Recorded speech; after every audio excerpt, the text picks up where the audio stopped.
What's up, guys? Welcome into Packers Total Access. My name is Clayton. You can check us out on packernet.com. Find me on Twitter at Packers_access. Join alongside Tim in Green Bay. We are live on YouTube, Rumble, Facebook, and X. Here to talk some Packers. Talk a little Jaire Alexanders. We got an update today. I think it's great news. We'll see if anything comes out of it. We're also going to talk wide receiver room. Really excited about that conversation.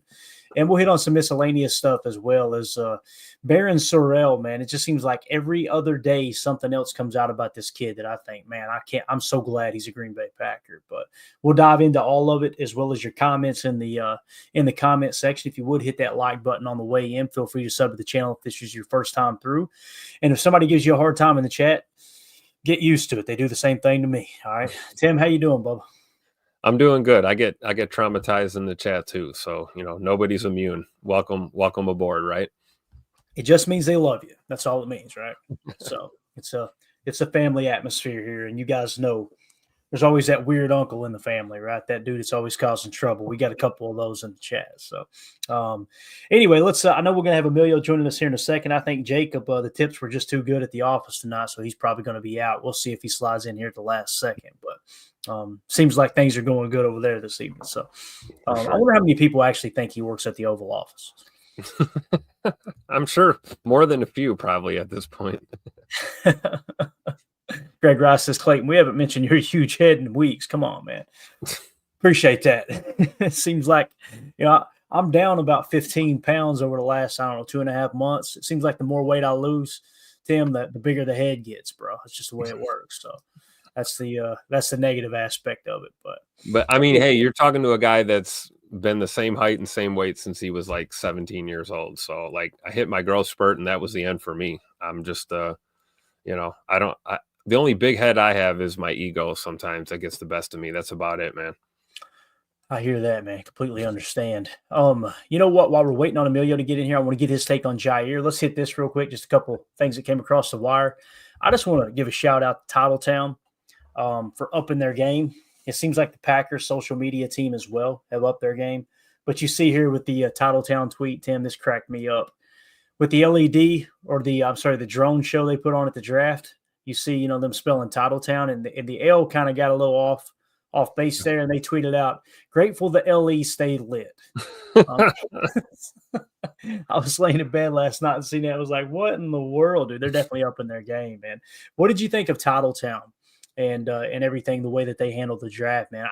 I thought everything was phenomenal. And Hinterland, I'm telling you guys, not enough people talk about Hinterland. Their food is unbelievable. Yep. You think about the beer, right? You think about the brewery and everything, and the atmosphere inside Hinterland. You got the twin fireplaces, the big tables, and just it's a total vibe. But you're right. What gets overshadowed is the menu. I mean, we had lunch there. The food was incredible. I don't think any of us had anything we didn't like. We all ordered different things, and shared some curds. The cheese curds are off the chain. Yeah. The pizza's good. The chicken sandwich is good. Highly underrated, man. Don't sleep on Hinterland at all at Titletown.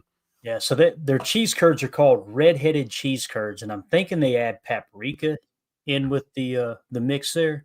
But yeah, they're the best cheese curds I've ever had. And we are getting a little bit of static, Tim. If you want to try to unplug and plug back in, I'll kill a little time here. But yeah, their cheese curds were amazing. The wings were phenomenal. I know Tim, I believe Tim and Kate, they had a chicken sandwich, like a fried chicken sandwich type thing. Mandy had the tuna poke. Go ahead, guys, with the whole jokes in the chat. I'm sure you got some there, but they hammered that. And I can't remember what Emilio got. He probably got some kind of vegan dish, I would imagine, Tim. That's probably what happened there. So I think he had a poke bowl too, if I'm not mistaken, something like that. Makes sense. He got the same thing the ladies got, right? So there you go, for sure. But all right. So we're gonna give him some. The 1919 Kitchen and Tap, they did a phenomenal job too. Don't get me wrong, man. Really, really good. Really good food there as well. Drew D says, Clayton, when you move here, I got some spots for you. Appreciate that, Drew. Looking forward to that, man. And next time I'm in town, maybe we can get together and grab dinner or something for sure, man.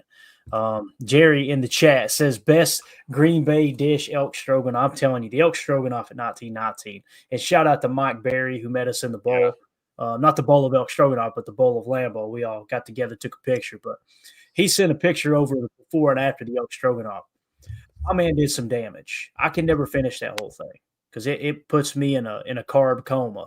But Mike threw it down. Probably hit the road after that too and drove 2 or 3 hours, I would imagine. But yeah, it's really, really good for sure. So yeah, I'm with you, Jerry. It's way too much food for me. Me and Mandy usually pass it back and forth across the table until we're both miserable. That's what we usually do. So but anyway, also Rob Westerman put this tweet out. I thought this was kind of cool. We'll hit this before Emilio jumps in there and we talk Jaire. He said, yeah, Rob Westerman, obviously over at GBP Daily, our buddy, make sure you go give him a follow. I'm sure you're already following his account. It's a massive account, does a great job with it. It's just one of those follows. You want to throw the notifications on. When he tweets something out, it's important. I asked Grok to project Matthew Golden's career totals with the Packers. Here's what the undoubtedly 100% correct result showed. All right, games played 170. So that would suggest like a 10-year career, right? 900 receptions. So, averaging roughly, I'm imagining, 90 receptions per year. Receiving yards, 11,750. Receiving touchdowns, 85. Return touchdowns, 4. Pro Bowls, 3. 2 All-Pros. Said, I'll take it. Tim, that's a pretty solid career there. And again, it's AI. Probably won't come true. But I was kind of looking at those numbers compared to what Jayden Reed's done his first 2 years in the league. Jayden Reed is on pace to do some phenomenal stuff. I think people are really sleeping on him for sure. What do you think, man? This would be a pretty good result here when it comes to Matthew Golden's career, right? Yeah, I would take even half of those AI generated numbers right there. I mean, you're right. He hasn't played a snap yet as a pro, but I think all signs point to Matthew Golden being a stud. It's just a matter of time. We talked about that a little bit last night. Like, he's not going to come in here and light the world on fire right away. But if he does, wow, what an added bonus. Much like we saw out of a guy like Jayden Reed in his rookie year as well. Every once in a while, man, there's guys that get drafted and they're able to just, get into their NFL bodies in stride, and they don't miss a beat, man, coming from the college game to the pros. So I certainly think Matthew Golden fits that mold. And you spoke about Jayden Reed, man. I think about, how much Jayden Reed is going to be able to eat based off of the talent that we have in this room now with guys like Matthew Golden, Savion Williams, and, when Christian Watson gets back, Tay Wicks taking a step. There's depth here, and there's enough room. You can't double team everyone. You can't bracket everyone. So I think we have an opportunity here in 2025 for this receiving core to really set it off in the NFC. And I see here in the chat, Coach Lynn says, ask Grok if Jai is staying in Green Bay. So I just asked it, and it gave me a long-winded answer. And I said, Grok, cut to the chase, yes or no? He says no, is what Grok says. I'm not buying it. Stupid AI. I think Jaire is coming back this year. So anyway, I think that would be a solid year, though, with Matthew Golden, or solid career, rather. And what I'm expecting is Jayden Reed top rookie year, I think you're going to see Matthew Golden outside a lot, playing in the Z, playing a little bit of the moving Z. It'll be kind of interchangeable with he and Jayden Reed. I think he can play X. There's a lot of people not talking about that. We showed you on Chalk Talk. Anyone who says he can't play X, they're not watching the college tape. Not watching the tape, yeah. So I think there's a legit shot of him being able to fit into that X as well. It's still there, Tim. I don't know what's going on, man. It's like whatever you just started doing, that's where the static is. So I don't know if you touched something just now or what. We're trying to hammer down a little issue we got here as we move through the show. How's it going now? Yeah, don't hear anything right now. You're good. It was like you were looking at the keyboard or something. I don't know if you were hitting a key or what. It might be something coming through like that. So yeah. Drew D says Tim got caught text. Tim caught text, and there you go. Let's see here. Knucklehead Paul B says, hey Tim and Clayton, have you seen the Bussin' with the Boys LaFleur interview? It's awesome. Must check out. I've seen a couple clips, and I'm going to try to check it out this evening after the show wraps up. Usually I try to put on a podcast or two while I'm uploading the videos and the podcast audio. So I'll make sure I check it out, Paul. It looked like it was put together really, really well. Also, shout out to Bussin' with the Boys. I don't know if you guys seen him basically take I'm going to mute you, Tim. We're getting a bad feedback there, but Knucklehead Paul B. I don't know if you've seen Bussin' with the Boys earlier, and Will Compton calling out Ian Rappaport as they broke the news. As you guys know, they're really good friends with George Kittle. And George Kittle got his new deal done today, where it's I think it's roughly 40 years. I think it's like 39 million guaranteed, something like that. I want to say it's 20 million per on average, somewhere around that range. But they broke the news, and Ian Rappaport tweeted it out as, not to say that he broke the news, but he definitely didn't mention Bussin' with the Boys. And then all of a sudden, all of Ian Rappaport's fellow colleagues at NFL Network and around the NFL insider sphere, they started tweeting it out and tweeting out their own version of it. And he basically said, Will Compton said, I'm giving you 24 hours to give me credit for this. So it's just hilarious how they roll like that. So anyway, let's jump into the Jaire Alexander talk. Y'all ready for it? And make sure you vote in the stream here. We've got a poll question, and we just really simply ask, do you want Jaire back in Green Bay? Okay, not will he be back? Not, it's do you want Jaire back in Green Bay? Right now, we have 57 votes, and it's 93% yes, 7% no. So it's nice to see Packer fans are on board with Jaire returning. A far cry from at the end of the season when some, I don't want to say most, but I feel like a larger portion were thinking, no, let's just move on. Let's just move on, right? I kind of feel like it's a no-brainer. If you're looking to save $6 million this year, $10 million next year, to me, with the current cap situation of the Packers, and you're not going to have any issues re-signing Zach Tom. You're not going to have any issues re-signing any of these players that you may want to be a part of the Packers' future.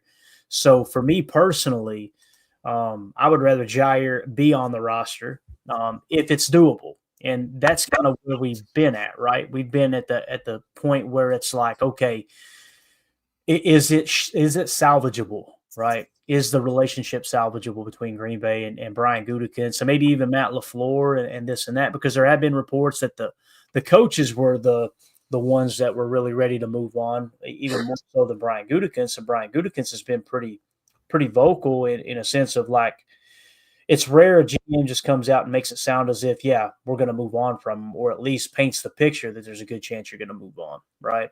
So I want to get everybody's take before, and we got Emilio joining us here now. I want to get everybody's take before we kind of dive into this latest report from Rob Domofsky. So try to keep that off the forefront, just how you're feeling right now. We'll go through and ask the guys, do you agree with the poll question results there with 93% of Packer fans saying yes, they do want Jaire back? I think everybody here, and I want to speak for you guys. We'll start with you, Tim. This is kind of a no-brainer. Do you want Jaire Alexander back in a Green Bay Packer uniform next year, man? Yes, 100%. Absolutely. Absolutely. I think there's enough contingency in place that if it's more of the same and Ja's not healthy and he's banged up and he's, he plays 5 games or something, I think we've got enough pieces in play that, we can salvage a season. But I would love to see my boy get one more go in the green and gold in 2025. It's just where I'm at. I've always been there. I've been there since day one, and I'll always be there. And if we go in different directions and he ends up, signing somewhere else ultimately, or, we get a post-June 1 cut, or maybe a trade gets finalized here in the next couple of weeks, who knows? But I'm 100% in favor of Ja trying to make another run at that starting corner. Tim, I honestly thought I was going to get this from you. Took it down a But yeah, that's I'm in the same boat, man.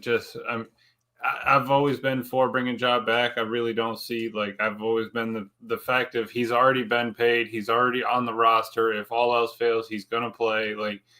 I mean, the money's already there, accounted for. Yeah, we can cut him and maybe free up a little bit, but let's just move forward with it. Bring the dude back. And could you imagine how, bring him back regardless if he plays or not? Because if he does play, even if he plays 1 game in the regular season and plays 2 in the postseason, 3 in the postseason, and 1 in the postseason, and does something to help this team, it was meant to be, or squared away to, have his impact on this team, whatever it to be this next year. Yeah, we got a special request from Boz here with the super chat. He says, "Heard it from a fan right here." Thank you, Boz. Appreciate you, buddy. Good to see you in here, man. Hopefully you enjoyed the draft, and I'm really excited about the draft class. We're going to get into that a little bit more as we go through the offseason a little bit deeper. But yeah, I think he's safe to say Boz wants Jaire back in Green Bay. Thank you for that dono, Boz. You're too kind, man. Aaron Rodgers in the chat said, I voted no because I do not feel like he can stay healthy for the season. I would rather ride with what we have than use the roster spot for a position we added this offseason, aka wide receiver, defensive line. I think that's a very fair point because that is the negative to this, right? It sounds like a no-brainer when you say, okay, you're just saving $6 million this year. If you go post June 1, you're saving 10 this year. It still comes out to 16, 17 total, right, over the next 2 years. But is it tying up an important roster spot? For me, I would say that's a non-factor for me, Aaron, but I think that's very well thought out for sure. What do y'all think about that? Because it would, man. It's going to take a roster spot if they do decide to keep him, right? Somebody's going to not be on the 53 because of it. I agree. And I think that's a fair assessment too. You know, I do not feel like he can stay healthy for the season. I 100% understand and agree with you, right? I mean, you look at the past few years, there's no reason to believe that he's going to give us 16, 17, 18, 19 weeks into the playoffs. So I'm just in the camp of I would like to see him try. I'd like to see him come back one more time. And you're right. It means giving up a roster spot. Maybe that means those fringe guys don't make the team. We talked about Kalen King last year. He didn't see much of the field. Luckily, Carrington Valentine stepped up last year. We were all pleasantly surprised that Keyshawn was able to play on the boundary and not just in the slot. And then I think you look at this year's draft plus the free agents that we've acquired. You know, I don't think it's the end of the world if we suck up a roster spot for Jaire because, you know, at the end of the day, I think the pieces are in place. I really do. That if something were to happen and we lost him, you know, for 4 to 6 weeks or something again, I don't think it's the end of the world. Yeah. On that note, Emilio, we talk about all the time, Bill Walsh 101, wide receiver is the last thing you put in place, right? Yep. The last position you put in place. And then you hear Goody talking going into the offseason like we need to go all in as kind of the conversation, like, hey, the window's open type thing. Maybe that's how he looked at this draft is like, hey, let's go get the best receiver we possibly can. As long as the board doesn't just completely crumble, right?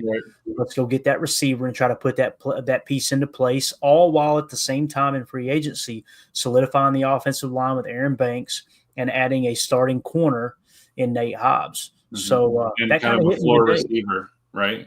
Yeah. All right. And, you know, it kind of made me think, all right, what's the other factor that holds me back from saying, hey, the Super Bowl window is open? And not necessarily that it's 100% not open, but it's the youth factor, the fact that the youngest team in the league has never won the Super Bowl. Well, you got a little bit older with those 2 free agent signings, right? They're not crazy old, but what are they, 26, 27 years old each? So maybe you climb out of that, you know, being the youngest team, and now you can cross that off the list. You add a wide receiver, and if they do hit, listen, Matthew Golden could be a complete bust, but he could also be, bang, there's your number 1 receiver for the next 10 years, you know? Yep. And that's kind of, you know, the risk you take pulling the trigger on anybody in the draft, let alone just the first round guy. But, you know, I think that when you think about where this team could head, imagine having a guy like Jai. Yeah, that would be incredible. And I think that, you know, I want him back on this team and all of that. But if not, like we've talked about, you go in free agency, you kind of add some floors, you add some experience playing in big games. You know, the Banks played in big games with San Francisco. You know, Mecole Hardman, even if he doesn't make the team, even just in, you know, training camp, bringing some of that Super Bowl mentality, being there, having gotten to that stage.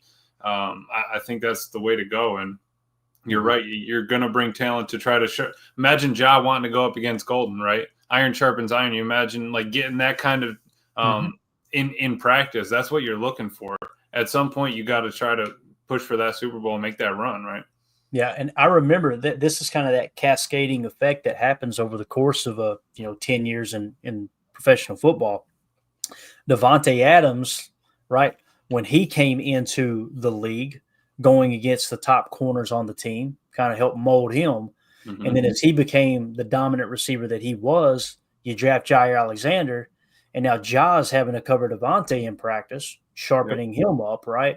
And then, of course, last year you had Jaire covering Romeo Dobbs and your Christian Watsons and folks like that, making them better, right? So it is kind of that. It's going to be neat to see Matthew Golden go up against Ja. That's a camp battle. That would be not a camp battle for a position, but just a camp battle in general would be awesome. Right. Did you listen to Ross Tucker's today? What'd he say? Or maybe it was, I don't know if it was today, but he had Greg Cosell on. And when they talked about the Golden pick, Greg Cosell said, he was like maybe a touch surprised, but, they had been talking about taking a wide receiver here and there.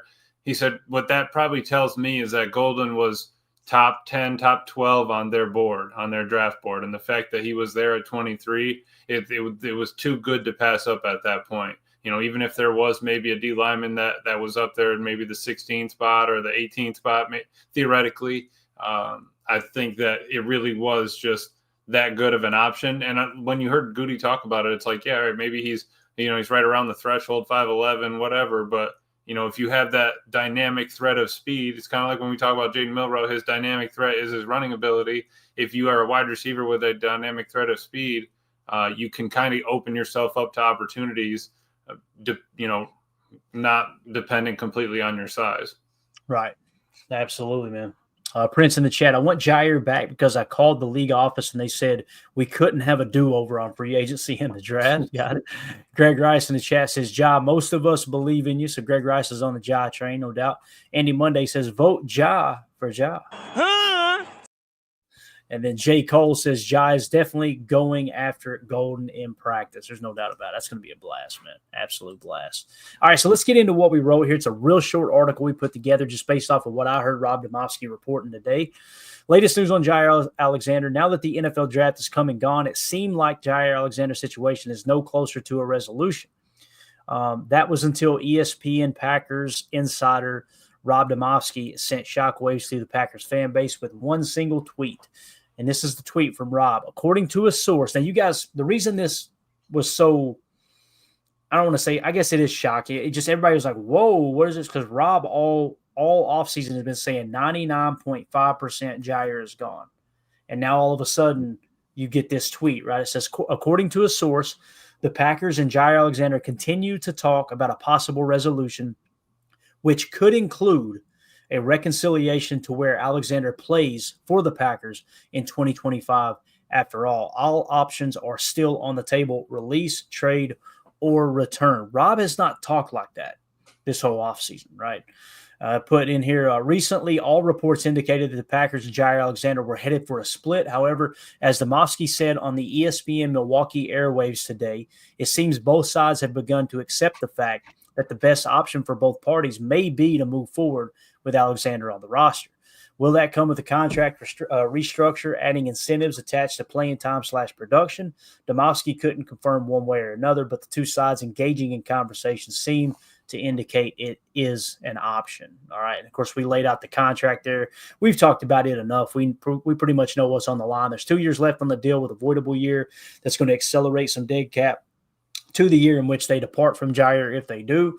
Essentially, if you go pre-June 1 this year, you're going to free up $6 million in cap for this year, and then next year there's going to be $10 million, right, is how that's going to work. I'm starting cap penalty, so it'd be freed up. So I miswrote on the article here. I apologize for that. We'll fix that.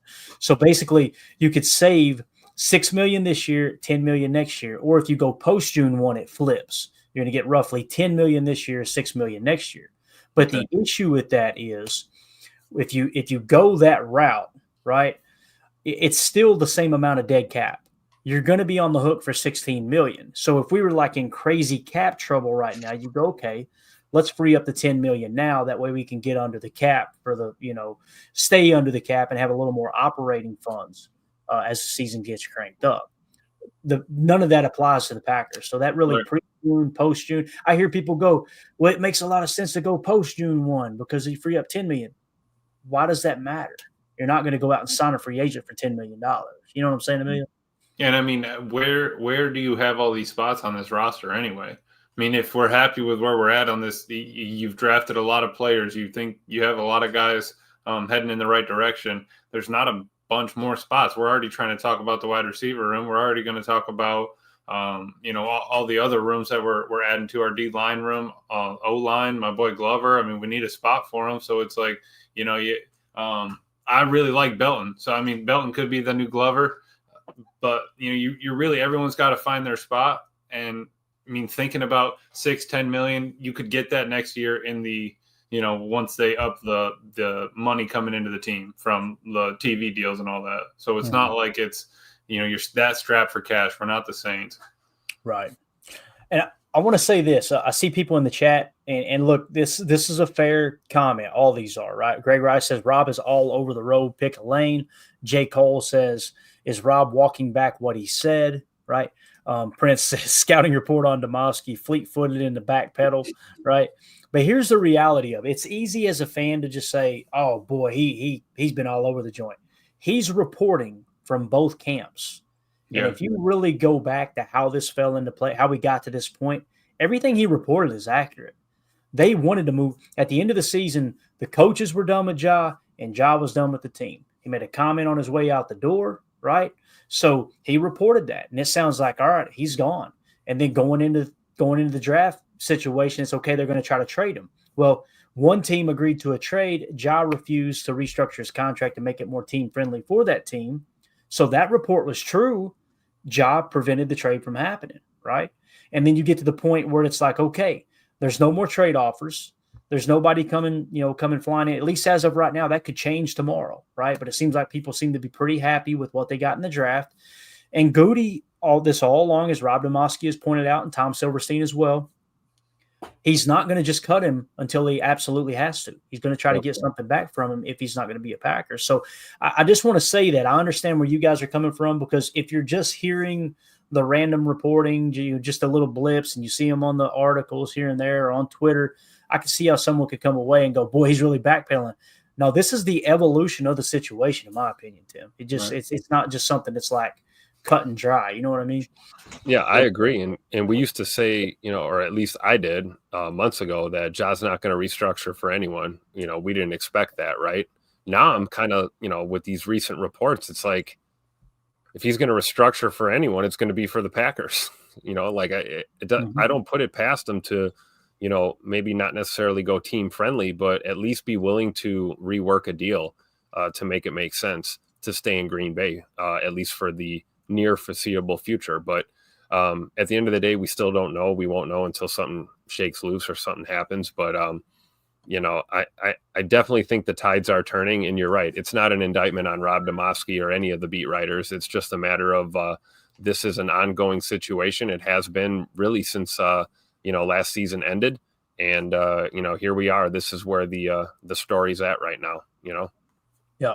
J. Cole says, I like Rob. I'm just saying that's what it seems to be. I just thought there was no chance Ja would be back. And Jay, you're 100% correct. Rob made it sound like there was less than 1%. I mean, he literally said 99.5% chance he's not back. Sometimes that 0.5% will get you, Emilio. You know what I'm talking about? Hey, that's not a good look. It's tough, but you're right. He's just trying to cover both sides. But that's also the other thing is where you go out on a limb and you say that one thing. You can't take words back, right? You can always add to them, but he said what he said about the situation. Now he's trying to give new information to update that situation, and it just is what it is. I mean, it's not going to matter once training camp starts. We're not going to talk about Rob in this tweet. We might talk about the Josh situation depending, but it's going to be all football and just move forward for the Green Bay Packers, and that's what it's got to be about. Things could be a lot worse. I could be a Bears fan. It could be. Deadfish says, I still think Ja's comment at the end of the day was his being frustrated that the Packers lost the feeling he couldn't do nothing to help. And that could have been the case, too, as he's leaving the locker room like, I ain't got nothing nice to say, basically. I want to say there was a comment in there, too, though, that he said, I'm not going to be here next year anyway. That's the one that kind of was like, whoa, that was a little bit polarizing there. Chris says, Ja ain't reworking nada. See, that's where I've kind of thought about this, Chris. I could see where it would be beneficial for him, like if he says, no, I'm not working the deal and forces the Packers to cut him, and then he misses out on that money, and then he goes somewhere else, right? And ends up taking less anyway. Right. And and here's the thing that fan, and not you, Chris, this isn't a shot at you. I'm just saying, like, I didn't realize it for a long time as a fan. It's easy to go, it doesn't. It's not all about that extra $1 million or $2 million. Just go play somewhere else. You've got to pack up and move to another city, and in some cases, a city that's got higher taxes. Like if you go to LA or you go to New York, you're really taking a big pay cut. Perfect example, Nico. UT's old quarterback was going to get $2.5 million. He goes to UCLA, gets like what 1.8 or something, and then there's $900,000 in taxes that California takes out of him. So the dude's taking home like $800,000. Like right. It's like you really can lose a lot of money just by picking the state. Right, and again, reworking the deal. That whole Nico thing is wild because he literally had $2.5 million on the table. In Tennessee, where there's no state tax, right? Mm-hmm. In an offense, he's already worked in, ready to go. He was the starting quarterback, new couple of linemen. He goes to UCLA for less money, and then they're like, "Oh yeah, by the way, bub, got some pretty big tax hikes coming your way." So yeah, don't get me wrong. I'm sure it's beautiful out there, but anyway, in reworking the deal, what it's suggesting is lower the cap number, but add incentives in. That way he could you'd have to sweeten the pot for Ja to go, you can actually make more money than we're on the hook for right now if you hit this, and this, right? To me, that sounds like the best possible opportunity for both sides, personally. Right. That way, if he doesn't hit those incentives, then he doesn't get that money. And maybe even just the draft class that we had was like, oh, okay, like they're serious about X, Y, and Z. Or maybe he didn't think that they were serious about the wide receiver room until they went and got a first-round wide receiver. And maybe, when he saw Savion, whatever, and now he's like, okay, I kind of like the way this team is looking. If I'm the number one corner, bing, bam, boom, we're cruising. Yeah. Junie in the chat, hopefully I'm saying that name right, buddy. Good to see you in there. He says, do you guys want him back? He's just going to re-injured his injury, okay? The cycle is not going to stop for him. God bless him, but his time is up in Green Bay. Realistically, he's done as a top corner. When you look at the grades here, it's hard to argue with that, Junie. Now, I'm not going to sit here and say there's no chance that he can stay healthy. Now I understand where you're coming from too. You're talking about, if I heard the number correctly, over the last 3 years, and I'm not saying this just because of the 65% drop. Over the 3 of the last 4 years, he's played in less than 65% of the snaps, right? So there is some precedent there for what you're saying, for sure. As far as being a top corner, you look at the grades, he peaked in 2020 with a 90.5 grade, 72, 73, then that 90. Then he drops back to a 77, jumps to an 80, drops to a 70, jumps back to a 75. So, when you say he's not going to play like a top corner, I guess it depends on, what you consider a top corner. To me, he's those grades and the passer rating when targeted over the last, let's say, 5 years have been number one corner, type numbers. But again, getting banged up and getting a little longer in the tooth would suggest you're not going to just magically get healthier. So I understand where you're coming from there too. I do think the question I got, Junia, and really just asking myself and asking anyone who wants to hear it is the team better with him on it? Yes or no? And I don't think, if anybody says no, I just have to respectfully disagree. Could be a crackhead. You got hold to the wrong stuff. Daryl said, go ahead and hit it for us, Tim, when you get a chance there. I mean, when you get a stat like that of over 3 of the last 4 years, you played less than 65% of the snaps. 65%. 65%. That's what God bless Mark Murphy, man. Didn't she bring that up to him? The 65% drop? Was it Mina Kimes that was interviewing him? It seems like she did. And Yeah. she was just like, yeah. And he goes, well, you know what? I haven't really seen it, but yeah, 60, it's a good number or something like that. He was funny, man. That was a good interview. Yeah, it was, man, for sure. All right, so just a couple of the comments, and we'll wrap this little segment up. I think it's important to hit on it because this is going to shape that cornerback room, and we're going to do a cornerback deep dive here soon. I've been trying to hold off on it to see what happens with Ja because I don't want to go, all right, you got Jaire, and then next day he's gone, right? But Andrew Matson in the Patreon group here, and that's where you can find this article, by the way. You can be the first to read that. Any kind of information we put together, like the wide receiver room we're going to cover here in a second. You guys have early access to all that in the Patreon group. Just scan the QR code in the upper right or go to patreon.com/PackerFan Total Access. You're going to see 3 tiers. You're going to see like a $10 tier, a $5 tier, a $3 tier. The cheap one, the $3 tier, gets you everything on the site.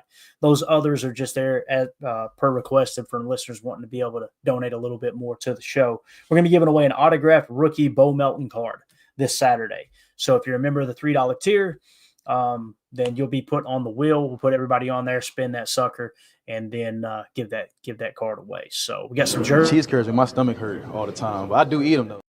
We got some autographed jerseys coming up here real soon as well. Anyway, Andrew Madsen says, I was pretty sure they were keeping him pre-draft, only more confident post-draft that he's staying. The value is obviously not what Goody wants for a trade. Otherwise, he'd be gone.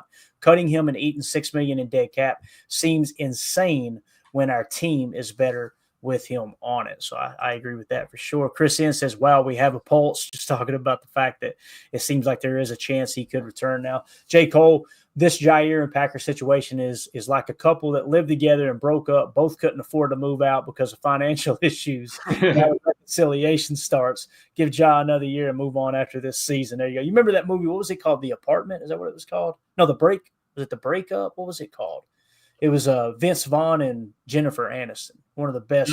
I think The Breakup is closer to what you're looking for. Yeah, that was God. That was great. The Madden scene in that was unbelievable. By the way, go watch that. Yeah, I just gotta credit these polygonal heroes with the big hearts. That's what he said.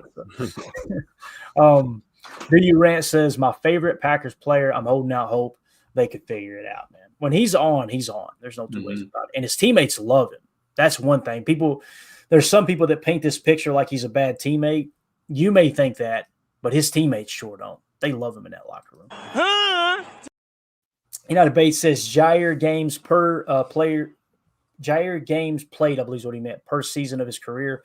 13, 16, 15, 4, 16, 7, and 7. So there's those 3 out of the 4 years we were talking about. So let's look at the trend, right? So that means he's due for like a 14-game season. Right. Or the whole career is going to come to a screeching halt. Right. Yeah, exactly. He's either going to play the whole year or it's going to be more of the same. Right. And if it does come to a screeching halt, what's it matter at the point of him he's not on the roster next year, right? I mean, we have a little dead cap or something that's still attached, I think, from a year. But besides that, we're done. We pick up a 2-lane corner. We pick up whoever else that is going to start showing out. If King starts showing up coming up from the 7th round, hey, let's go for it. But right now, it's really what it comes down to. Me, it's like the people who are hell bent on moving on from him. It just comes down to a roster spot. Like the cap situation is not an issue at all. It's not an issue at all. So that's really what it comes down to. Let's see here. Greg Rice says there isn't a cornerback that we can replace Ja with for $10 million, is there? There really isn't, Greg. Nope. That's the point, right? That's the point. Nope. So, and listen, there's also the side of the argument that, hey, if we keep Ja and he, you get him all those practice reps and you get into week 4, he gets hurt, and now he's out, you've robbed a younger player from those practice reps, right? And that's what you call progress stopping. We talk about that a lot. I think Emilio's got a cat hanging off the camera. You see it moving just now too? They're out of hand, I'm telling you. Is that what it was, really, a cat? Yeah. They go around just headbutting the stand. So anyway, look at Cam in here. I love it. Woo, I thought you meant Kevin King.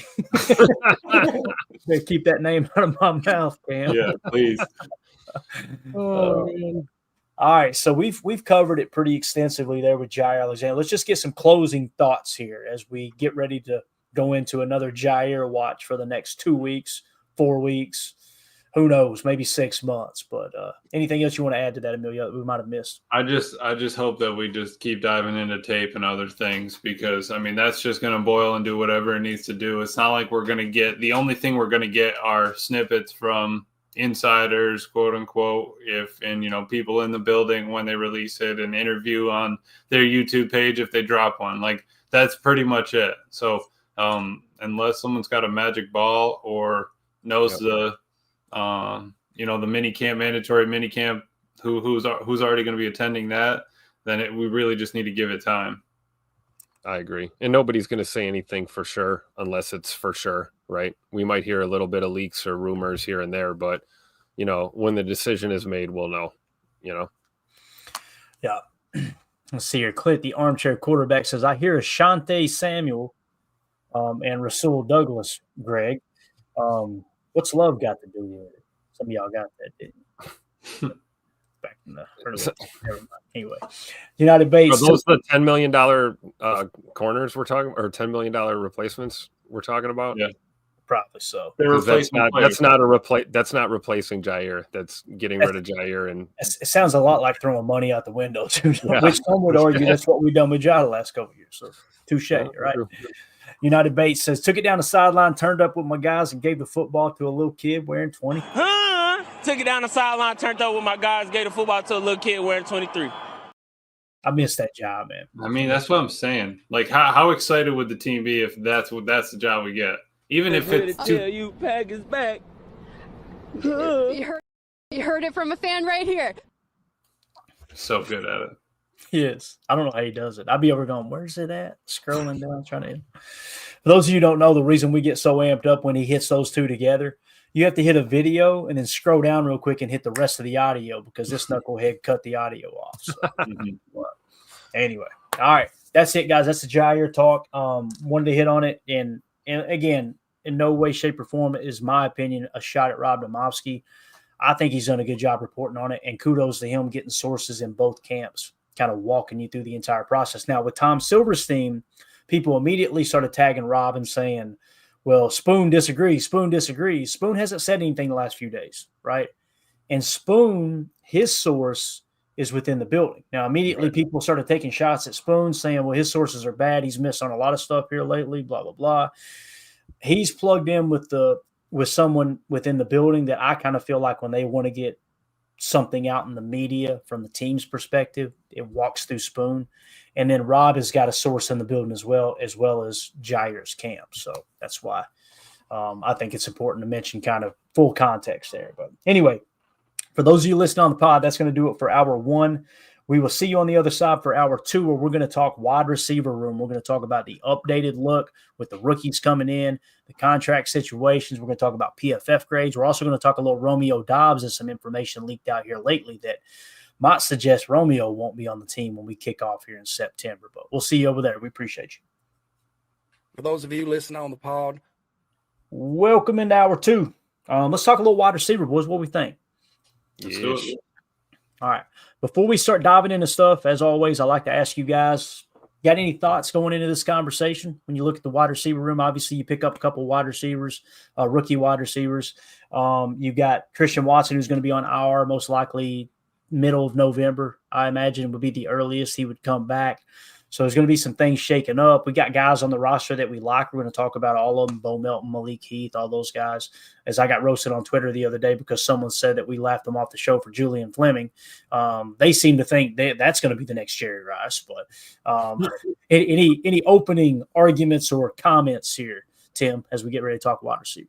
I mean, McCole Hardman's the oldest receiver in the room, right? He's 27. Great. So, we're not getting any major veteran changes there. We're looking at our younger guys kind of coming into their own right now. It's a shame that Scoot is hurt, going into this year, but he's hitting his stride and just caught a nasty injury at the wrong time. But I think all in all, there's a lot of talent and there's a lot of them. We got to try and figure out how to whittle this receiver room down to what, maybe 7? I mean, what do we think we're going to break camp with? Maybe 7 receivers. It's going to be an uphill battle, but one that's worth watching. And I think there's a lot to be excited about in the receiver room, especially after the 2 draft picks that we just picked up this past week. Yeah, I think there's going to be a lot of practice squad manipulation there, just kind of working some of those guys up and down. But you're right, Tim. Where are we going to go? I think we're going to have to go through our numbers and kind of see. Same with the O-line. I know we're about to talk about wide receivers, but at some point you got to make the decision on who's going to be dressing and who you're bringing with. But yeah, I'm kind of excited. I really was thinking about Matt earlier today. Just like, I'm ready to see what Matt can do with this offense, with a good running game, a healthy QB, and a bunch of weapons.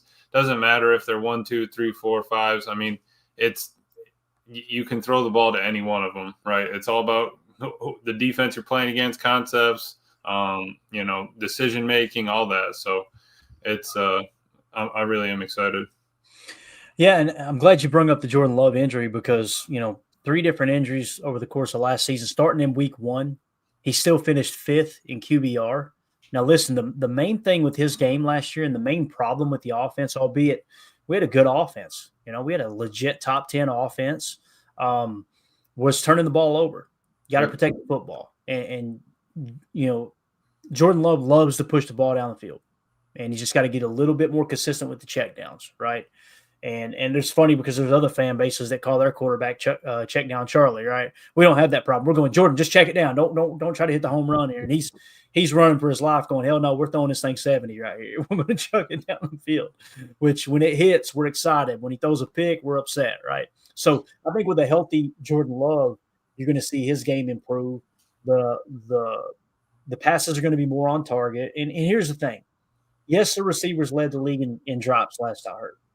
But there are still some people in the media that make it sound like Jordan was just the most accurate quarterback in the league. Right. It was not the case. As always, the truth is always somewhere in the middle, Tim. You know what I mean? Like Jordan wasn't as bad as the Jordan haters claim he was, and the Jordan apologists, the receivers weren't as bad as they try to make them out to be. Everybody kind of picks their corner and they dig in. It's funny, too, because the people that are saying that were the ones doubling down on Josh Myers last year, saying he is not a bad offensive lineman. Then he goes and gets $1 million from the Jets. Well, they ain't said another damn word about that whole conversation. They just move on to the next thing that they're excited about being wrong about. But anyway, let's dive into the wide receiver room and let's get it.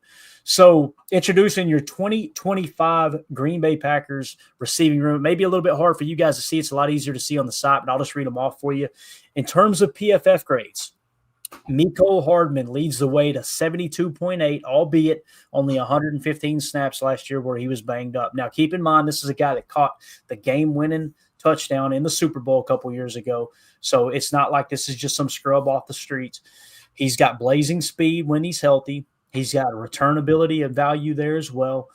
He's a guy that can play underneath. He can also stretch the field a little bit, although he's not a big body like Christian Watson, right? So 72.8.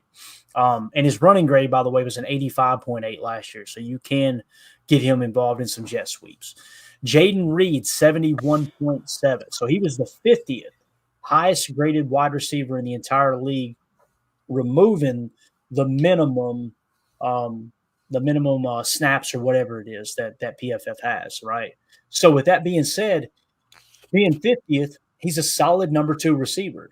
His rookie year, some would say he's breaking into that. He could be a number 1 receiver, right? Romeo Doubs was 56th at his position with a 69.7. Christian Watson, albeit he's going to start on IR, was 60th last year with a 69.1. Dontavion Wicks was 73rd last year with a 65.1, and Bo Melton was 86th with a 63.2. Malik Heath came in at a 62.9. So those are your PFF grades. Now, obviously, in that wide receiver room as well is Julian Hicks, rookie Savion Williams, rookie Matthew Golden, Lededrick Griffin, and Cornelius Johnson. Now, this does not include the Julian, what was his name again? Fleming. So he needs to be on this as well, which I don't think he has a shot at making the 53. Me personally, I could be wrong. Who? Easy, Tim. That got me in trouble on Twitter because we played that and they said we laughed at the show. Unbelievable the feelings that people have. So those are your PFF grades for those. Now, PFF grades are not everything, right? Let's get into some of the advanced metrics, and I'm going to come back to you guys. I want to get your take on the room as a whole, and we'll move through the article. So let's go to EPA per target. We just showed you where Malik Heath was the lowest of the receivers that had grades with a 62.9, right? Well, here we are with EPA per target. He actually led the Packers at a 0.57 EPA per target, expected points added per target, okay? Second is Jaden Reed with a plus 5.0. Third was Tucker Kraft. We're not going to talk too much about the tight ends, but we included them in this regard. A 0.47. We're good there. Ben Sims, a 0.40. Romeo Doubs is the third best receiver with a plus 0.35. Christian Watson, plus 0.30. And then Josh Jacobs. Then you got Bo Melton with a minus 0.14. Bo Melton did not have a good year last year, right? Dontavion Wicks did not have a good year, minus 0.17. All right. And then, of course, you got Luke Musgrave, John Fitzpatrick down there toward the bottom. So, again, that's EPA per target. So that metric would suggest your most efficient wide receiver last year, given his opportunities, was actually Malik Heath, even though the PFF grade disagrees with it. Okay. Next, you've got yards per route ran. Okay. So yards per route ran, Christian Watson led the way at 2.4. You guys know he was, when he was on the field, he was playing damn good football, right? Yep. He was really getting yardage. Second is Jaden Reed, only 1/10 of a yard behind in yards per route ran with 2.3. Then it was Tucker Kraft 1.8, then Romeo Dobbs 1.8. Look who it is here. Malik Heath at a 1.6. Then Dontavion Wicks 1.5. All right, then Bo Melton a little bit further down the list at a 1.1. The reason we're walking through this, guys, and I don't mean it to just be a podcast about reading numbers, it's to get an idea of, okay, who underperformed and who might be on the chopping block, i.e. a candidate to go on the practice squad, right? What I'm noticing, looking through these early, just these early numbers here, is Malik Heath probably going to be that dude that's going to make the 53, at least unless he takes a huge step backwards, right, at camp. Next, you've got target percentage. So I just wanted to point out who got, when they were on the field, they got targeted the most in terms of percentage with snaps. Now, you got to throw a lot of these out. Andrew Beck, he only played in 3 games. He's leading the way at 33%. Some of you guys are going, who? Marshawn Lloyd only played in 1 game. His is at 33%. So the next one is Dontavion Wicks at 27.1%.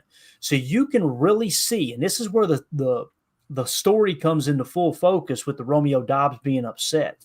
Dontavion Wicks did not play good last year. That's what you call a sophomore slump. His rookie year, he was excellent. He played really good football. Took a step back last year. Now look at Romeo Dobbs' perspective, where he knows Dontavion Wicks is the guy that they want to be the X receiver. And he's getting the larger percentage of targets, right? And he's seeing himself coming up on a contract year. That's why Romeo Dobbs, in my opinion, was frustrated. Like, damn, I'm more effective at catching the football. I'm more effective at creating separation. Maybe not separation, but overall as a wide receiver. And I'm losing snaps going into a contract year. I've watched the Packers for a long time. This is common practice in the NFL, guys, that when you approach a contract year, unless you're Devontae Adams, that's our dude, we're going to pay him. They'll start to try to bleed some of those targets into a cheaper, younger player. You know what I mean, Emilio? Yeah. You do it on Madden all the time, don't you? All the time, dude. I'm not trying to pay him top dollar. So you got to, if his production, if he's under 1,000 yards, under 700 yards, hey, you didn't get, your milestone to give me 13 touchdowns and turn yourself into a 99. So you're right. I just caught the ball. What I want you to do, Romes, but we did. You kind of got to work it around him. Obviously, we had Jordan Hurt for some of that. You had Malik Willis in some of that. We had to lean on the run game for some of that. But, as you start to, look back on the season, it's tough when you're just out there running go balls all the time just to pull the defense, and the dude's running the dig and he gets the look every time. So I could see the frustration for sure. Yeah. Tim, anything stick out to you as we get ready to go a little deeper into this target percentage so far based off what we've said? You understand what I'm saying with Malik Heath? It's kind of like kind of popped a little bit. Yeah, and that's a guy who, put together a really solid year again last year, already coming off of the previous season, which, he showed a lot of flashes. And, I remember the end of camp last year, trying to figure out who was going to make this team. And, I was fired up when Malik Heath made the squad. And I agree. I think he's a guy that is, if you're talking about bubble players, that dude, you got to keep him around. Or at the very least, Malik Heath is going to go down swinging. That guy is not, I don't see him taking a step back. Maybe he doesn't continue to, excel or something, or maybe he hits a wall, but I don't think he's going to regress. And you're going to get the best out of him. So if anything, that's going to pick up these rookies and pick up these other guys in the receiver room at camp this year. Yeah. And Christian Watson, 20.6% target percentage when he was on the field, right? And again, you've seen his targets go down, but I felt like he was more effective, obviously, with the 2.4 yards per route ran. And it was kind of, 2023, they tried to force the ball to him in the first quarter of the season, and the Packers were struggling. Finally, they got hot a little later in the year because they stopped forcing him the ball. Right. They started the year last year not forcing him the ball, and things turned out a little bit better. Now, it just so happened that obviously the injury steps in there. Ron Samuel in the chat says, I want Heath to make the 53. I haven't yet seen his downside when he gets his chances. I completely agree, Ron. I think to that catch he made in New York that should have been the game winner against the Giants. Oh, yeah. Like, that's stolen from us. Yeah, exactly. So next you got Jaden Reed with 20.5%. What's crazy is Jaden Reed led in yards, right? I want to say he was second in touchdowns, or I know his touchdown number went back a touch. Jaden Reed was on pace to have more production than DK Metcalf if he had continued to get the target rate that DK got. So for whatever reason, Jaden Reed's target percentage goes down. Now you had the ankle injury that comes into play. And again, back to trying to force the ball to Dontavion Wicks. Now, there's a chance that could be a Jordan Love thing, but I have a hard time believing that Matt LaFleur would have just let that happen. Like, Jordan's just going to go out there and force the ball to Tay Wicks. We've seen Tay Wicks had a drop issue. He had a drop issue in college. His rookie year, it wasn't as bad, and he looked really good. He was starting to, grade out really well at PFF. So, next, in terms of wide receiver, Tucker Kraft's on there at 17%, leading the tight end way, I believe, in terms of, guys who had a significant amount of snaps. But that's all the wide receivers there with target percentage. So you're starting to see everything kind of come into focus with what actually happened with the wide receiver room. Next, you got catch percentage, all right? Let's cut out all the minimal snap stuff. I just want to say this. Chris Brooks and Josh Jacobs especially. Josh Jacobs ran 232 routes last year. He was targeted 43 times, and he caught the ball 83.7% of the time. That was one of the things that we were unsure with Josh Jacobs, is because he struggled his final year with the Raiders of catching the football a little bit, or at least getting involved in the passing game. Matt LaFleur, he had that at the forefront. I just wanted to mention that in passing there. But catch percentage, Ben Sims, 80%. You go on down to the first wide receiver leading the way. Guess who it is, guys? Malik Heath, 76.9%. You see what I'm saying? Like, everything just pops for Malik. Mm-hmm. Yeah. His name is spelled D-A-W-G because he's a dog. Jaden Reed, even though he had the drops issue, 73.3% catch percentage. You see what I'm saying? Yeah. So we'll see drops in certain situations with Jay Reed, and they think, okay, he just can't catch the damn football now. That was not the case. The targets went down significantly, is why you didn't see him in the backcourt of the season. And it drives me crazy hearing sports radio hosts talk about he had a real down last quarter of the season. It's like he wasn't getting targeted. Like, you can't say he had a down quarter of the season, final quarter of the season, when the ball wasn't getting thrown his way. You just can't do it. And I think it's a combination of things, Amelia. I think he wasn't completely healthy from the ankle injury. I think that nagged him a little bit, but also I think that defenses caught on. They get paid too, and they started hammering down on him. And Christian wasn't in the lineup to pull that pressure off of him. Now you get Matthew Golden, whole different ballgame. Absolutely. And that's that speed threat that you kind of need to rely on depending on the body type. Doesn't matter. Just being able to stretch the field vertically. We kind of wanted that from Musgrave. If we could get a big body to do that, we haven't seen that happen too much either. But then you're looking at the game started. The only one that was there for every single game was Josh Jacobs and Tucker Kraft. Those are our two sturdy, reliable guys that are starting every game. Obviously, with the receiver, you're working on it. But Christian was 15 for 15. Romeo 13 to 12. So then you kind of work your way down, and it's like we're always kind of rotating through the receivers either way.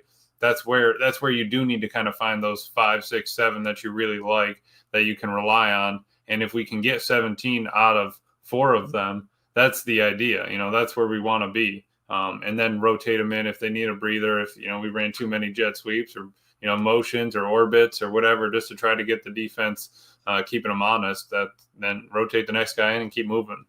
Definitely. All right. So next you got Tucker Kraft, 71.4%. Luke Musgrave, 70%. Albeit it was just 63 routes with the injuries, but 70% pretty solid. So next you've got Romeo Dobbs at 63.9%. Christian Watson, 54.7%, and then Dontavion Wicks at 51.3%.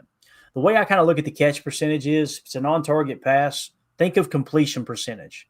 And if it's lower than that standard 63 to 65% completion percentage, not a good look on that receiver. That's why when you look at Jaden Reed at 73.3% and Malik Heath at 76.9%, solid performance there.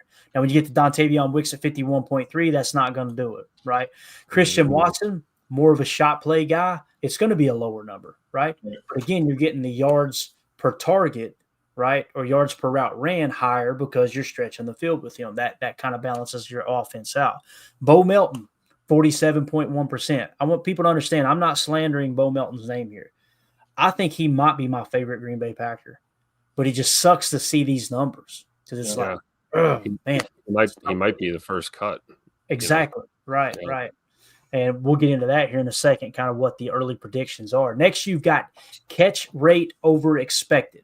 Okay. So this is kind of taking into consideration the situation the player was put in, what was expected to happen, and what's their catch rate. Okay. Leading the way, Ben Sims, 15.8%, John Fitzpatrick, 9.7%. Look at the top for receivers. Malik Heath, 9.7%. Dog. Then you got Luke Musgrave, 7.2%. Christian Watson, 5.2%. And then it drops off down to Romeo Dobbs at plus 2.9%. Jaden Reed at plus 1.2%. So there you're seeing some of the drops and the missed opportunities kind of coming into factor a little bit with Jaden Reed and talking about how he had a little bit of a down spell there. And then the one that hurts here is Bo Melton, minus 6.9%. Some people see the Tucker Kraft minus 2.1% and think, how does that make sense? He had a good year.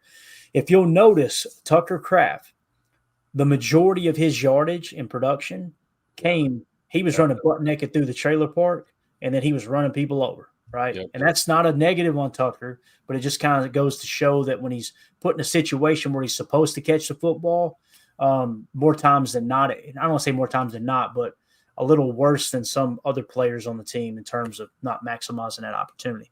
Bo Melton, though, once again, minus 6.9%. And then here's the Dontavion Wicks and the drops coming into play. Minus 12.4%. That is horrible. Absolutely horrible. His receiving is tough. I don't know what Andrew Beck did to piss next gen stats off, but minus 74.1%. Not a good look, though. So, with that being said, is there any other stat y'all want to look at there before we move on to contractual obligations to these receivers, or anything else you want to add to the conversation? No, I think the only thing I thought of is you mentioned Josh Jacobs, being the threat that he was last year in the pass game. I think, we saw a little bit more of that from Emmanuel Wilson in year 2 as well. You look at his numbers, provided some pretty good reps as a receiver out of the backfield for us. So, and then you couple that with the tight ends. We talk about how deep the receiver room is. It's deeper than just the wideouts, and that's what we're focused on now. But it's important to remember that because we're talking about guys that we really love that may or may not make the team. You talk about a Bo Melton or a Malik Heath trying to fight for that last potential roster spot. With these two lightning in the bottle type of rookies that we just picked up in the draft. So it's important to remember that, no matter who gets cut or, if they end up keeping 6 or they keep 7 or whatever they decide to do, we have pass catchers in multiple position groups. And this offense is going to be humming for sure in 2025. I think that's key. The multiple positions. I think that is one could be our strength. 2 could be, something that we can lean on if we're having issues. Like you can work per game, based on the defense you're looking at. If you're going against a Vic Fangio defense with 2 high shell, all right, Josh, your time to shine. Let's open up the play action and let's get a little bit more under center play action. I think with Jay Love's knee getting better, being able to turn the back. Don't we all remember Aaron Rodgers? I love those really long drawn out stretches and then spin, naked bootleg on the backside and just throw an air ball over the top, man, and just let that thing drop in the bucket and take it to the house. But that's something I think that I'd love to see a little bit more of. But to do that, you need production from kind of like you were saying, Tim, each of those groups, running back, tight end, and then your wide receiving core. Yeah. Yep. Naked bootleg. It sounds like a move that Jacob's performing right now at work. So, only if you tip an extra. Only if you tip extra. Demetrius is like, don't make a comment like that, then read my comment. What the hell's wrong with you? Demetrius in the chat said, there's a lot of guys in the wide receiver room. It's going to be interesting training camp and to see who makes it. I could not agree more. I mean, there's going to be camp battles everywhere that I'm already getting fired up about. And again, that's something where the Patreon group will continue, will kind of walk you guys through it. Essentially what the Patreon group is going to be is a hub. It's going to be kind of command central for the 2025 Green Bay Packers season. That's what we're going to use it for. Any and all information that's important we'll put up in there. That way you guys can keep up with the camp battles and all that. But like Demetrius says, the wide receiver room is going to be a blast. Mm-hmm. Respect on just says Andrew Beck had someone at Next Gen Stats mom rated really low on the board. Obviously carrying on the conversation from last night. Here are the contract situations for each of these receivers. Okay, Romeo Dobbs obviously going into the last year of his deal. He's $3.5 million against the cap this year. Christian Watson last year, his deal $2.9 million against the cap. Jaden Reed has one more year left on his deal, obviously 25 and 26. This year it's 1.9. Next year it only jumps to 2.2. That's money well spent for Jaden Reed. My goodness. Mecole Hardman only $1.4 million against the cap. He'll be an unrestricted free agent next year. Dontavion Wicks is under contract for 2 years, $1.1 million this year, $1.2 million next year. Malik Heath, this is the guy we keep talking about, right? Okay, what do we got to do to re-sign him? You ain't really got to worry about it. He's a restricted free agent next year, and that's the beautiful thing about landing an undrafted free agent and signing someone in the practice squad and getting a futures deal kind of put into place, that type of thing. You have rights to them for quite some time. Only $1 million against the cap this year, but a restricted free agent next year. Bo Melton, same thing, $1 million against the cap, restricted next year. Okay. Then you got Julian Fleming. This is the all-world wide receiver that some people like to talk about, that I think he graded out in the 50s for 4 straight years on PFF. $800,000 against the cap, $1 million against the cap, $1.1 million against the cap, and then he's a restricted free agent. You're going to hold up. He's got a 3-year deal. That's a futures contract. That's when you sign someone as an undrafted free agent, you've got rights to them for some time. That's why Malik Heath and Bo Melton have been here for as long as they have, and we still got rights to them. So that's that unrestricted free agents. It's why Goody spends some of his top 30 visits on those type of guys. Like, for example, what's his name? Taylor Elgersma, right? I believe is his name. The quarterback out of Canada. Do a little research on him. It's a very exciting prospect. I think that's someone that they had him in for the top 30 visit. First of all, okay, is this dude the real deal? Does he got the right stuff? Okay, he does. Cool.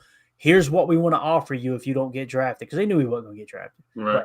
But go ahead and get the offer on the table so he knows. All right. Now, here's the deal. To the best of my knowledge, he hasn't been signed to the practice squad, but he's invited to minicamp. But they're already familiar with one another. You know what I mean? He's also invited to the Buffalo Bills camp. And I mention that because if they end up getting him like that and you stash him on the practice squad, keep in mind if a team tries to poach him, he's got to go on the 53. Probably not a team that wants him on the 53-man roster. But now you have rights to him for 3 to 4 years, and you can bring him up on the scout team. And who knows, you might look up in 2 years and go, there's our backup quarterback for the next 2 years. You know, because Malik Heath, you're not going to want to keep him around forever because he is going to cost a little bit of money when it comes time for him to hit free agency. Right. So next you got Ladedrick Griffin. He's going to be an exclusive rights free agent next year, which basically you'll have him back. Julian Hicks, same thing. Cornelius Johnson, same thing. Yeah. So, see, Julian Hicks is the one I'm excited about. You know, like the only thing working against him is the age factor. He's not, you know, he's already 26. He's not getting any younger. But if you guys remember last year, he kind of popped towards the end of the preseason into camp, showed some flashes. And I think, again, he just got, you know, overcrowded in that receiver room, and he, you know, found his way to the door. But there's a lot to be excited about when you look at these guys. And to your point, you know, the ones that we may be scratching our heads about, those guys are under contract. We don't have to worry about them. And we know that moves will be made with guys like Jaden Reed in the near future. And, you know, you talk about Mecole Hardman, you know, he's here on a 1-year deal, right? You know, if he pops, has an immaculate season and helps us win a Super Bowl, I'm sure they'll offer him another contract at some point. So it's a lot to look forward to this year, I think, looking at this room. Yeah. Margin Cron says, Clifford truthers sound off. And here's the beautiful thing about that. Clifford is 2 years into this program we're talking about. So you still got rights to him. If you move on from Malik Heath next year and you don't find a quarterback in the draft you really like as a backup, then he steps into the backup role, knowing the offense completely. And now the new Sean Clifford is Taylor Elgersma. You see what I'm saying? That's how Right. they like to kind of operate in the backup quarterback spot. So, Do You Rant said that Canadian quarterback won the trophy equivalent to the Heisman Trophy in Canada last year. We got to read again. Go to patreon.com/Packer Fan Total Access and just scroll through, and you'll see the article. I told the guys, I'm like, why am I wasting my time writing about a Canadian quarterback that's not going to be on this team? And when you get to the final year of that, I was like, this dude balled out. Now we know why he got the invite, right? Yeah. Yep. And can run the ball too. Like it was wild to see what he did there. Absolutely. And I mean, just going to our wide receiver real quick before we get off it, we're under 3% for the entire cap. For the entire wide receiver room. I mean, 3% of the entire cap is our wide receiver room. Yep. And who's our highest paid? Rome, right? Yep. That's crazy. Yeah. And if you hit on Matthew Golden and Savion Williams, if you just hit on one of them, let's say Savion ends up being the dog and Golden's a bust, right? Then you got yourself in a position that, all right, if Savion is your future number one receiver, kind of like a Devontae Adams was back in the day, you've got him on 3 more years outside of his rookie year that you determine, okay, he's the dude. You're, as we say, show crapping in high cotton, right? It's a good problem to have. There'll be some tough decisions to make, though, because, you talk about Tay. That was a guy a lot of us fans were willing to run out of town after his second season. And if we would have cut and ran from him too soon, we would have watched him go somewhere else and become the dude that we know him to be to this day. So I do not envy Goody and Matt LaFleur and the boys trying to figure out who's going to stick around here. But again, like you said, Clay, a good problem to have. You could have a receiver room full of nobodies and very low talent pool, and that's not what we have right now in Green Bay. Yeah. So let's talk the rookies real quick as we're coming down the final stretch here. Matthew Golden, I love that picture, by the way. Is that not the sickest pic out there? So PFF grades 65.3, 68.4, 74.0. Not going to spend a whole lot of time on this. We talked about it leading up to the draft. We covered him pretty extensively. Out wide, 664 snaps.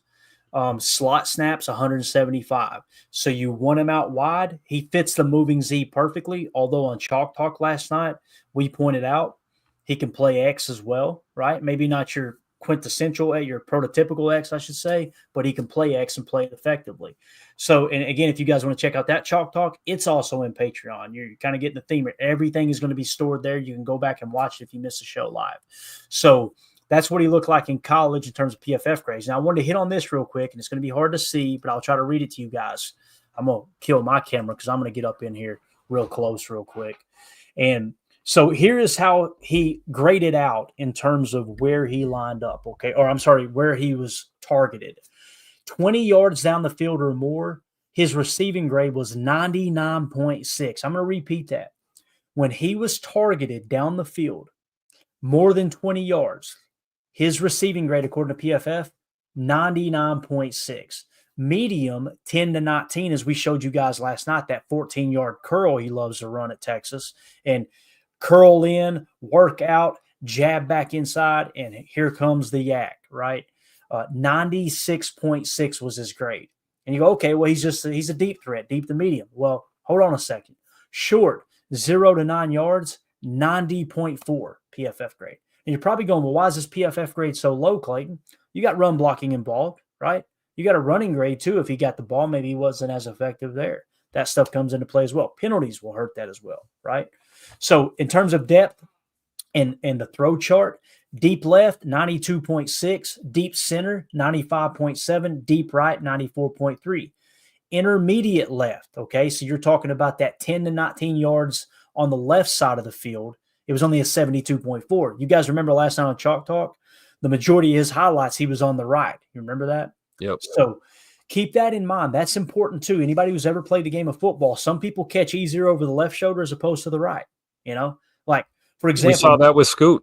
Yes, in his rookie year. Yep, exactly. So like, if when I played ball, if I'm playing right wide receiver, I can catch anything over my left shoulder. But boy, oh boy, you throw it over my right shoulder, I have to turn my hands underneath and catch it like side catch as opposed to just over the shoulder hands catch, if that makes sense. That's something that really, really comes into play. Now the great receivers can catch with their eyes closed, right? Intermediate center though 94.7, intermediate right 92.0. Short left he was effective 92.5, so you can kind of get around that. Short center 66.8, not as good on the stab routes, the mid curls, those type of things from the slot, right? The only red on his chart, right? Look at the drop rate. Exactly. Probably not as comfortable sitting in the middle of the field. That's okay. Put Malik Heath over there and let him. Yeah, exactly. Send Tucker Kraft on that route. Yeah. Short right, 89.4. And then behind the line of scrimmage, he was not effective at all. 60.9, 60.9, 60.9, albeit there's only one target on all three. So just throw that out the window, right? So again, what that chart shows you is where is he most effective? Guys, he's deep threat. Intermediate to deep threat is what he is. And he's probably going to be that guy that lines up on the right side of the formation the majority of the time. Now, why do I mention that? I mention that because the reason that some of these rookie receivers don't get on the field as much is because they're not good at everything. Maybe he's not as effective on the left, and Matt's not going to just go, okay, we're not going to throw to the left. He's going to try to put him on the right, and that's going to limit his snaps a little bit, I would imagine. Now, I hope he's on the field 100% of the snaps, me personally. But that's how, when fans get frustrated, they're like, why isn't he on the field? Why isn't he on the field? Little tedious things like that come into play, especially for a young wide receiver. So, and why would you not want to put him in the spot that's going to help him be most successful too? I mean, you don't want to set the dude up for failure. Look at his yards per route run, deep right. I mean, 10.11 yards per route run. That's crazy. So like put him in an advantageous spot to be better, to excel. That's the only way you're going to help the team. Why would you you're not going to put Jordan Love out there at receiver. It's not going to happen. So it's like, let's help him. Let's make this easier on him coming into a new team, new system, the NFL. Just get him used to what he does best, to catch the ball and run, man. Right. Yep. I agree. You got to crawl before you walk, man, especially as a rookie. It's like some people like to jump in the pool. Some people stick their feet in for a little bit and ease their way in. And I think they're going to find the sweet spot for Matthew Golden in this offense. I really do. It's just going to take a little bit of time. The body control that we seen last night on the tape, doing chalk talk, smoothness in and out of his breaks, high point in the ball, strong hands, like you said, attacking the football as opposed to letting it come to him. Yep. I think we may have us one there. Like you said, too, and a lot of the stuff with Matthew Golden is stuff that you can't necessarily coach. You can't coach instinct or reflex or, the natural ability as an athlete, and he possesses all those qualities. Definitely. So up next is Savion Williams. By the way, look at this carnage he's leaving behind him right here on this picture. Is that not absolutely awesome? He looks, and he's not even worried. He looks so just full of a cucumber. Look at the eyes downfield, right? Love it. So here we go. Third round pick 87, right? Here are the PFF grades: 58, 60, right? But minimal snaps. And then in 2022, a 58.9 jumps to a 72.4, jumps to a 78.9. His final year in college. So he actually graded out, according to PFF, higher than Matthew Golden did. And again, the main thing that sparked his offensive grade, his receiving grade 70.2, that's solid. That ain't bad at all, right? But that run grade of 90.5 is where he really excelled. So let's talk about some of the target depth here, okay? Kill the camera again. Here we go. Deep. Now, keep in mind, Matthew Golden, intermediate to deep, he was dominant, right? Well, when it comes to Savion Williams, deep, 20 yards or more, only a 74.3. Still not bad, though, right? Drop rate, pretty bad, though, 39.5. Medium, 10 to 19 yards, 80.7 grade, but a drop rate of 34.2. So you're seeing it there. Yep. Short, 0 to 9 yards, 87.9 grade, and the drop grade goes up to a 50.2.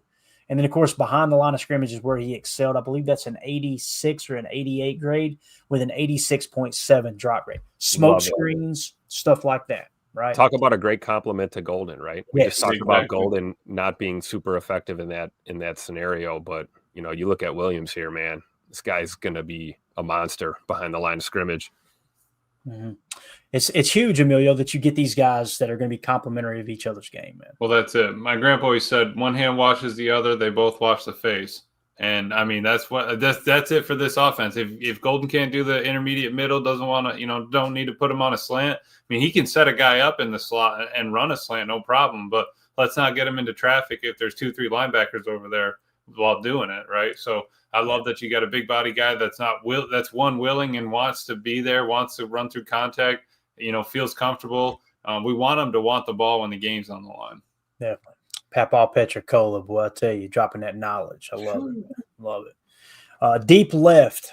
Looks like there was only 3 targets, 59.1. So kind of throw it out, right? Deep center. Looks like there was 5 targets, 81.0 grade. Deep right, no targets. Now, intermediate left, 3 targets, 42.5. Intermediate center, we were just talking about that. Matthew Golden not working as good in the center, at least the short center. But here, intermediate center, man, Savion Williams is not scared to go across the middle at 10 to 19 yards. Yep. 88.8 is what it's showing here. He's got more of the favorable body type for that too. Yeah, sending him on that route, He's kind of built like Malik Heath, isn't he? Like he's probably a little bigger than Malik Heath, to be honest with you. Short left, here we go, 76.3 or 78.3. Short center, 85.2, nothing short right. So that short center is where he's going to make his hay, man. And then, of course, behind the line of scrimmage, 61.5 across the board. So they really used him short over the middle in the passing game. No doubt about it. So, which is perfect because you always need a release valve, always need a crosser, always need a little whip or a little out route, little in, something like that. Just get the ball in his hands. You know what I'm seeing, Emilio? I'm seeing the pony package where we use Jaden Reed back there. Yeah, keep Jaden Reed out wide in the Z. And use Savion Williams underneath. Let him run that little Texas route, that little circle route, the little angle route, leak out underneath. Oh my gosh, dude! And oh, by the way, he can also run the football. Now you got a legit threat there running the ball along with Josh Jacobs, as opposed to he can throw the ball too. Yeah, right. So really, really excited to see what Savion. They said he had the strongest arm on TCU, right? He can huck it 80 yards. Did they really say that? Yeah. That's what I heard. He was a converted QB, right? Watch me update Madden tonight when that roster drops. I can see a little wild cheese package coming in. You might need to import the college football playbook, Clay, and run a little. Really mix it up, right? UNLV with the double sidecar running back, same side. Oh, love that offense. That's awesome, man. All right. Anything else on what we've covered with the receiver room? I know we're a little bit over. We're going to wrap up a little Romeo Doubs talk here. But before we do, anything else you guys want to add to what we just covered there? No, I'm good. Excited to watch his tape. Yeah, sure. Definitely do. We got to put that together. I'm trying to give Ryan time because he's going to put together an Anthony Belton tape, I believe. And I'm just going to cut up he had because he's probably just go in order of the draft, right? Just that would be prospect by prospect. And the beautiful thing is we got plenty of time, right? Yeah. I mean, we're going to be covering off-season stuff, obviously, and we'll get into a little history, I'm sure, as well. But up next, let's talk a little Romeo Doubs. This one isn't as exciting to talk about. This is something I don't like to try to tear people down. That's not the purpose of this. But I don't want it to be a podcast where we don't talk about things that are important, right? And Romeo Doubs' future, I think, is up in the air, and I'm going to explain why. Okay. I just caught the ball. And first of all, look at the Guardian cap, right? I mean, we got to talk about that. That's something that came into play. What do you have? 2 concussions in the last 4 or 5 weeks, I believe it was. Yeah. So, and listen, it's more than football in that situation, right? Yeah. First and foremost, Romeo's health. I think Romeo's a good dude. I wish it would work out with the Packers, but if I had to kind of put an opinion on it, that's what this whole piece is about right here on Patreon. So I said, with the Packers most likely not carrying more than 6 receivers, the question becomes who's in and who's out. Recent rumors suggested that Romeo Doubs' camp leaked the possibility of DK Metcalf being traded to the Packers, right? Meaning Romeo Doubs was a part of that trade proposal. So you start to connect the dots. If it's been confirmed by multiple people, or at least been talked about by multiple people, the reason they knew DK Metcalf was getting traded and possibly to the Packers was because a leak came out of Romeo Doubs' camp, and meaning Romeo Doubs is a part of that trade package, right? If Goody was indeed shopping Romeo Doubs, that would suggest he's on his way out of Green Bay if the Packers could receive trade compensation as opposed to just cutting him outright with both a 1-game suspension and multiple concussions last season. So just wanted to mention that with Romeo Doubs. If I had to pick one to go of the guys that are starters on the team, it kind of feels like is potentially ready to move on. Now, like Ryan talked about on his podcast, on the Packernet podcast, and he's done a great job covering this. I don't think Goody operates in indefinites as much as fans do, right? Yeah. And it's just like the Jaire thing. Yeah, it's obvious Goody wanted to move on, but it's not in the best interest of the team based off the offers we got. That doesn't mean we can't keep him, right? So that's still on the table. So I think the same thing applies with Romeo Doubs. So here is the early wide receiver room projection, okay? Trade candidate, Romeo Doubs. If they can't get trade compensation for Romeo, I want him on the roster. I think he proved after the one-game suspension he's going to be a team player. He's going to come in, keep his nose clean, and play. So why not keep him, right, if you can't get trade compensation? We drafted Romeo. Was it a fifth-round pick? Am I thinking right, Emilio? Tim, was it fourth or fifth? Something like that. I want to say it was fourth, but you're probably right on fifth. So if you don't plan on re-signing him, which has kind of been the news around the Packers insiders that they don't plan on re-signing him, I know you're kind of trading down. Like if let's say it was a fourth-round pick and you have to take a sixth, at least you're getting something, right? Yeah. As opposed to just cutting him outright. So, and if you keep him on the team, and then he goes out and hits free agency next year, there's some extra added value in a comp pick if he goes out and has a good year. So that's on the table too. So I'm not ruling out Romeo Doubs being on the team. I'm just saying of all the people we talked about, I think he has a little bit of trade value, and there's a little bit of precedent or fire with that smoke when it comes to Brian Gutekunst potentially wanting to move on. So it's probably easier to trade Rome than it is to trade Ja at this point. Yeah, I think you're right, Tim. I really do, man. Because with Romeo, albeit the concussions are the main thing, right? And don't get me wrong, that's serious. But with Ja, it's like a little bit longer in the tooth. Injury's probably going to continue to catch up a little bit more. Yep. So my projection, and again, we're sitting here on April 29th. This will probably prove to be wrong later, but I thought it'd be fun just to kind of take an early look at it. Let's say we carry 6. That's not to say we won't carry 5, right? But let's say we carry 6 receivers, just kind of giving the benefit of the doubt to the majority of the room. I think it would be Jaden Reed, Matthew Golden, Dontavion Wicks, Savion Williams, Malik Heath, and McCole Hardman.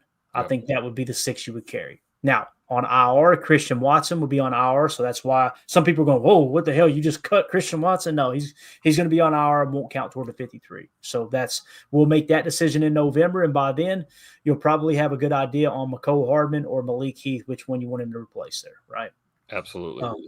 And then practice squad candidates, I've got Bo Melton listed there, Julian Hicks, LaDedrick Griffin, Cornelius Johnson, and of course Julian Fleming will be in that ballpark there as well. Not to say we would put them all on the practice squad. That would not happen. You wouldn't carry 4 receivers.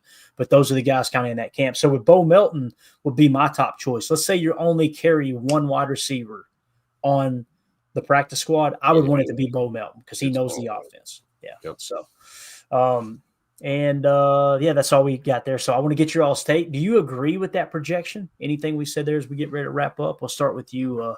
Let's start with you, Tim. What do you think? Is there anything you agree with there, man? Yeah, 100% of it.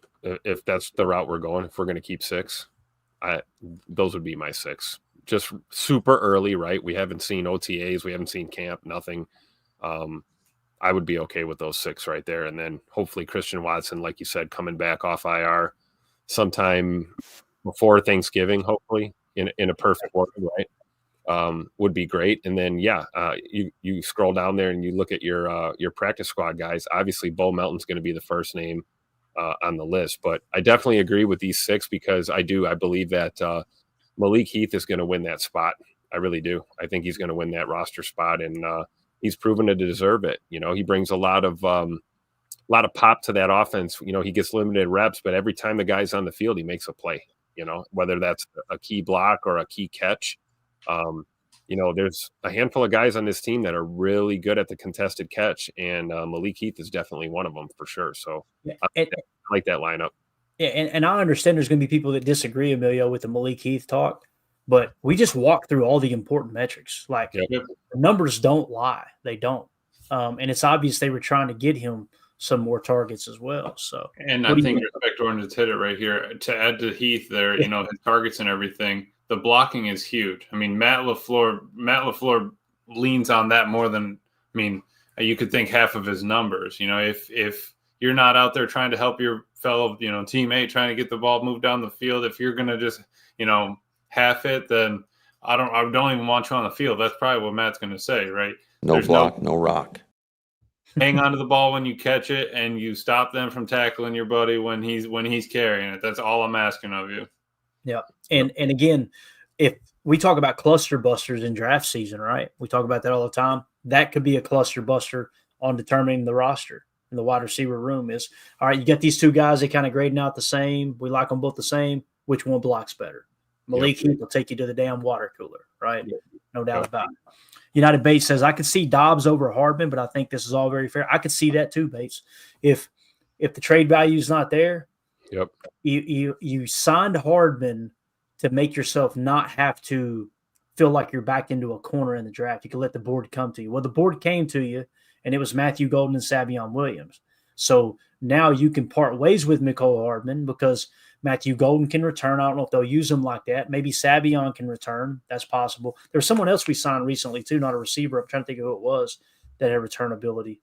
I can't remember. One of the corners. It might have been one of the corners that we drafted or signed in undrafted free agency.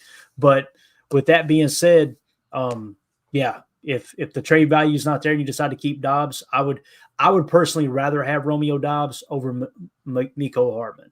I'm just kind of painting that picture, and I know you understand this, that if he is going to be traded or let go, Mecole probably makes the roster. So, yeah, I want to make that clear. I like Romeo Dobbs. I think Romeo Dobbs is one of the better receivers on this team. I think he's a guy who can play in the phone booth. He can play boundary X. He can make contested catches. When he's on, he's on. And, Tim, it kind of – and we'll wrap up with this. It kind of makes sense with the whole Romeo Dobbs situation last year when he said, I'm just trying to do what's best for my family. Don't that make sense? If he felt like the targets were being steered away from him and that's going to hurt him on his contract, you know what I'm saying? That kind of feels like that lines up now. Obviously hindsight 2020. Maybe I'm reading too much into it. I don't know. No, I think there's something there. I think that's fair. We're on the outside looking in at this situation, but I can see why he would feel that way. I mean, we as fans, we love this game, right? And it's a game. Well, it's only a game when you're on the field. Everything else is got to be about your business, and you got to think about your future because, let's be real. If you're lucky to play 5 seasons in the NFL, that's a blessing.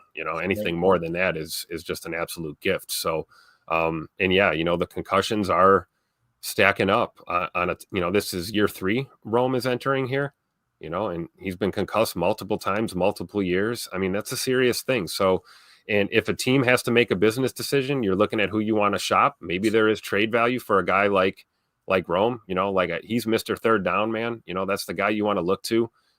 Good hands, like you said, can play in a phone booth. There is some value.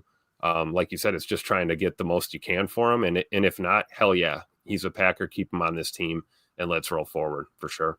Right. Because you're right. I mean, Tim, you're right. You get through that 4-year rookie deal. You're trying to get that paycheck. You're trying to get that money, to set you up for life there. There's not much else you can do for yourself besides getting the ball and making it happen on the field. And if it's not going to happen on this team, you got to show up for the next team.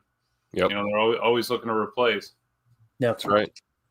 Our Aaron Rodgers, not the Aaron Rodgers. Shout out to him too, man, about the finish school and take the next step, I believe, in his studies for sports journalism. Shout out to him. That's absolutely awesome, man. Going to be out there living the dream, covering sports. Good stuff. He says, question, trade proposal for y'all. Dobbs and a 4th rounder for Greg Newsome, cornerback from Cleveland. I know I'm in the extreme minority with this, Aaron. I'm not a big Greg Newsome fan at all. I'm just not. I know there's a lot of Packer fans that like him. I believe he was highly touted coming into the draft when he came into the league. I don't feel like he's kind of lived up to those expectations. And I know Cleveland can be a dumpster fire, but they've had some pretty good defenses there in the last 3 to 5 years as well. So for me, Dobbs and giving up a 4th rounder for Greg Newsome, I don't like it unless, of course, Jaire is definitely not going to be here. That makes it a little bit tougher to say no, but I think it would still be a no there. I think for Dobbs, for me, it would just be trade Dobbs for a pick. That's kind of what I would go with. What do you guys think? We'll end right there. I would agree with that. I mean, Greg Newsome's best attribute is availability. Let's be real. He doesn't miss a lot of time, and like you said, Cleveland has been kind of a joke, but they have had some good Ds over the last few years. So, but I'm with you, man. I think if you're going to try and shop Rome's, you're going to try and you're going to try and get the highest round pick you can, as opposed to giving him up with a pick for, another guy. But then again, like, talk to us after June 1st, right? You know what I mean? Like, we might be singing a different song. I don't think that's that crazy of a trade proposal at all that Aaron's talking about here. It seems relatively realistic, but if Ja is gone, I'd rather go the route, if you are still interested in trading Rome, get the pick and then, sign another free agent corner or something to kind of just, be a patch guy as you develop your younger guys. But, anything can happen though. Like you said, we've got a whole month to go here to kind of see how things shape up. Yeah. What do you think, Emilio? Would you say yes or no to that trade there, bro? I would say no to that trade. Also, just because think about how many picks Cleveland has. They just picked up an extra first rounder next year with their trade back for Travis. I mean, they have a lot of draft capital. I don't see why, they would need a bunch more or even want to take on a receiver at this, right needing his first contract. If they don't absolutely love Rome, why would they take him on if they could go ahead and just grab another receiver from the draft? Yeah, that's a great point, man. In the trade talk for Romeo is like, whoever gets him, it's going into a contract year, So, you just renting him for 1 year unless you plan on re-signing him. So that hurts the trade value as well. So that may be why there's a little momentum now. Like, if Goody's trying to ship him now, the sooner the better, right? Yeah, and that's a great question, Aaron, for sure, man. Appreciate that. All right, guys, that's going to do it. We're going to get out of here. Appreciate y'all hanging out with us. If you would hit like, hit subscribe to the channel, and always the best way to support the channel, people ask all the time, is just join the Patreon group. $3 get you access to everything, and that's the best way to stay plugged in, get yourself entered into giveaways. It's an awesome community that's being created over there by you guys, not us. It's so cool to see the chat filling up now and everybody having football conversations in there. It's really, really neat. So appreciate everybody that's a member there. We had some questions we wanted to hit. We will definitely hit them tomorrow, the Patreon questions. We just ran out of time. I wanted to get through that wide receiver room talk to kind of set the tone, set the stage for, hey, here's what the wide receiver room looks like. And Bates says, appreciate you guys. Thanks as always. Hey, thank you, buddy. Go Pack Go. We appreciate you, Bates. So absolutely. Tim, Emilio, appreciate y'all, man. Taking time out of your day. We'll be back tomorrow, 7 p.m. Central for PTA Live. As always, let's go out and be the change we want to see in the world. And Go Pack Go. And we go. We out. Bye, guys.